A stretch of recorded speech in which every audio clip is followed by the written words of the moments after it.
कहा जाता है कि लोकतंत्र में जनता मालिक होती है, लेकिन आज ऐसा क्यों लग रहा है कि जनता को अपनी ही सरकार से अपनी बात पहुंचाने के लिए भूखा बैठना पड़ रहा है, सड़क पे उतरना पड़ रहा है, सांकेतिक फांसी लगानी पड़ रही है और कभी कभी अपनी जान तक देनी पड़ रही है।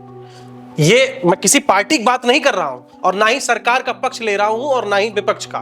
बात सिर्फ उस आम आदमी की होगी जो हर 5 साल में वोट देकर सरकार चुनता है, लेकिन बीच के 5 साल अपनी ही बात सुनाने के लिए संघर्ष करता रहता है। नमस्कार, आप देख रहे हैं न्यूज फीड और मेरा नाम है शिवम यादव। दोस्तों, देश के अलग अलग हिस्सों में लगातार ऐसी खबरें आप आज देख रहे होंगे सोशल मीडिया पर। ये खबरें नहीं है, ये जो आ रही हैं दिख रही हैं, बल्कि हमारे लोकतंत्र के सामने खड़े कई बड़े सवाल हैं। दिल्ली के जंतर मंतर पर सोनम वांगचुक पिछले कई दिनों से अनशन पर है। राजस्थान में प्रसव के दौरान महिलाओं की मौत ने पूरे स्वास्थ्य तंत्र पर सवाल खड़े कर दिए हैं। मध्य प्रदेश के कई इलाकों में लोग अपनी मांगों को लेकर सांकेतिक फांसी विरोध प्रदर्शन कर रहे हैं, चिताओं पर लेटे हैं। लेकिन सबसे बड़ा सवाल यह है कि क्या सत्ता तक जनता की आवाज पहुंच रही है या फिर नेताओं के कानों तक सिर्फ चुनाव के समय जनता की आवाज पहुंचती है? इतिहास हमें एक बहुत बड़ी सीख देता है। एक समय था जब कहा जाता था कि ब्रिटिश साम्राज्य में सूरज कभी नहीं डूबता था, दुनिया का सबसे ताकतवर साम्राज्य जिसके सामने बड़े बड़े राजा झुकते थे। लेकिन अब वही सत्ता जनता की आवाज से दूर होती चली गई। जब लोगों की पीड़ा को अनदेखा किया तो वही साम्राज्य इतिहास बन गया। आज ब्रिटेन एक सम्मानित लोकतांत्रिक देश जरूर है, लेकिन उसका जो औपनिवेशिक साम्राज्य था वो समाप्त हो चुका है। इतिहास का संदेश साफ है कि कोई भी सत्ता हमेशा के लिए नहीं होती। जो स्थायी है वो जनता का विश्वास है। आज भारत में लोकतंत्र है और लोकतंत्र की सबसे बड़ी ताकत होती है संवाद। लेकिन सवाल तब उठता है अगर किसी नागरिक को अपनी बात सुनाने के लिए 19 से 20 दिन तक भूखा बैठना पड़े, अगर अस्पतालों में इलाज ना मिलने के आरोप लगने लगे, अगर किसान, युवा और स्थानीय समुदाय बार बार सड़क पर उतरे, तो क्या हमें यह सोचने की जरूरत नहीं है कि संवाद की प्रक्रिया कहीं कमजोर तो नहीं हो गई?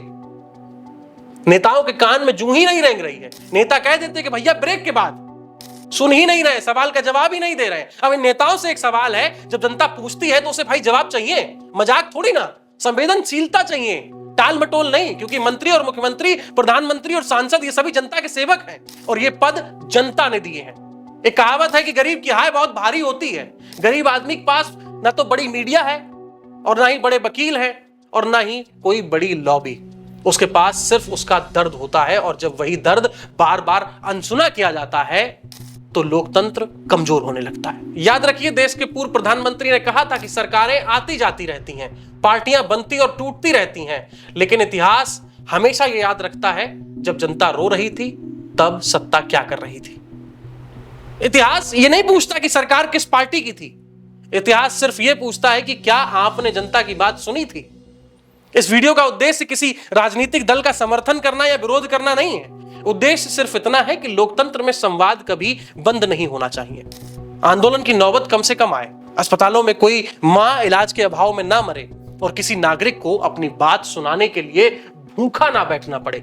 क्योंकि सरकार की असली ताकत सत्ता नहीं बल्कि जनता का विश्वास होता है, और जिस दिन जनता का विश्वास टूट जाता है उस दिन सबसे बड़ी कुर्सी भी छोटी पड़ जाती है। क्या धर्मेंद्र प्रधान को इस्तीफा नहीं देना चाहिए?